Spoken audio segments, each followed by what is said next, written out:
Bismillahirrahmanirrahim. Assalamualaikum warahmatullahi wabarakatuh. Terima kasih atas kesempatan yang diberikan kepada kelompok kami untuk mempresentasikan hasil kerja diskusi dari kelompok kami. Kami dari kelompok 2 pada materi jaringan pengangkut. Di sini kami beranggotakan 4 orang, di mana saudari saya Juliani LB dengan NIM H03193111, saya sendiri Nasriani H031932, Nur Madina H031923, dan Nurul Isra Aulia dengan NIM H031938. Nah, pada bagian-bagian ini terbagi menjadi beberapa bagian yang akan dijelaskan oleh saudari saya. Saya sendiri akan menjelaskan mengenai jaringan pengangkut dan jenis-jenis pengangkut. Jaringan pengangkut. Nah, pada bagian kedua adalah bagian-bagian jaringan dan fungsi jaringan flume dan jaringan silem yang akan dijelaskan oleh saudari saya Juliani LB dengan NIM H03193111. Nah, pemateri ketiga akan dijelaskan oleh Nur Madina dengan materi ciri-ciri jaringan silem dan jaringan flume dan perbedaan jaringan silem dan jaringan flume. Nah, yang terakhir adalah pemateri keempat, yaitu Nurul Isra Aulia dengan NIM H019328 akan menjelaskan mengenai letak silem dan flume. Nah, itulah pembagian materi dari kelompok kami. Selanjutnya saya sendiri akan menjelaskan tentang jaringan pengangkut. Nah, jaringan pengangkut adalah suatu jaringan kelompok yang dimiliki oleh tumbuhan hijau. Jaringan ini disebut juga pembuluh dan berfungsi sebagai alat transportasi zat-zat hara yang diperlukan dalam proses vital tumbuhan. Nah, terdapat gambar, bisa kalian lihat pada gambar ini. Gambar ini adalah jaringan pengangkut, di mana ini terdapat silem dan flume. Nah, yang kedua adalah jenis-jenis jaringan. Jenis-jenis jaringan pengangkut terbagi menjadi dua jaringan. Yang pertama adalah jaringan silem atau pembuluh kayu. Jaringan silem adalah jaringan pada tumbuhan yang berfungsi sebagai pengangkut air dan mineral yang berasal dari tanah.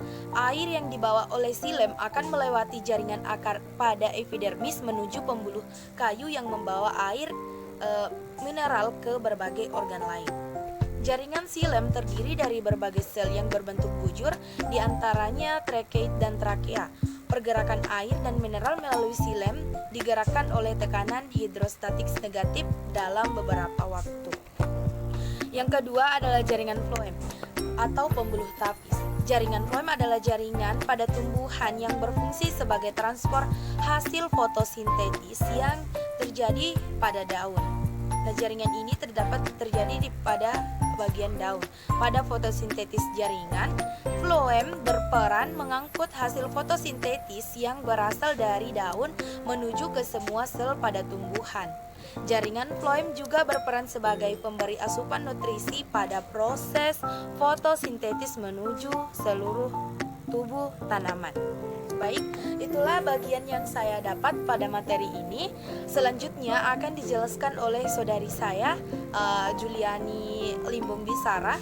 Kepadanya saya persilakan untuk melanjutkan materi-materi dari penjelasan untuk materi kami. Baik, saya Nur Madina dengan NIM H031923. Di sini saya akan menjelaskan bagian C, yaitu fungsi dari jaringan floem dan jaringan silem. Adapun yang pertama yang kita bahas adalah fungsi dari jaringan floem. Adapun fungsi dari jaringan floem tersebut yang pertama yaitu mengangkut berbagai zat makanan hasil fotosintesis menuju ke seluruh bagian yang ada pada tumbuhan. Yang kedua yaitu mengedarkan hasil fotosintesis secara keseluruhan. Dan yang ketiga yaitu mengangkut getah yang berupa larutan berbasis air tetapi kaya akan gula menuju bagian non fotosintetis pada tumbuhan. Dan yang kedua yaitu jaringan silem. Nah, jaringan Adapun fungsi dari jaringan xilem sendiri yaitu pertama mengangkut air dan berbagai unsur hara, kedua mengedarkan air dan berbagai unsur hara ke seluruh tanaman untuk menjaga tekanan turgo pada selnya. Yang ketiga yaitu membantu akar dalam menyediakan zat air bagi tumbuhan. Selanjutnya yaitu bagian D tentang ciri-ciri jaringan xilem dan jaringan floem. Adapun ciri-ciri dari jaringan xilem sendiri yaitu pertama terdiri dari sel penyusun yang telah mati, kedua yaitu tersusun dari berbagai macam sel, dan yang ketiga yaitu terdiri atas trakea, trakeit serabut, xilem dan parenkim kayu. Adapun ciri-ciri dari floem sendiri, yang pertama memiliki parenkim floem terdiri dari pembuluh tapis, sel pengantar. Ketiga yaitu memiliki sel albumin, dan keempat memiliki serat floem. Sekian dari saya. Selanjutnya materi berikutnya akan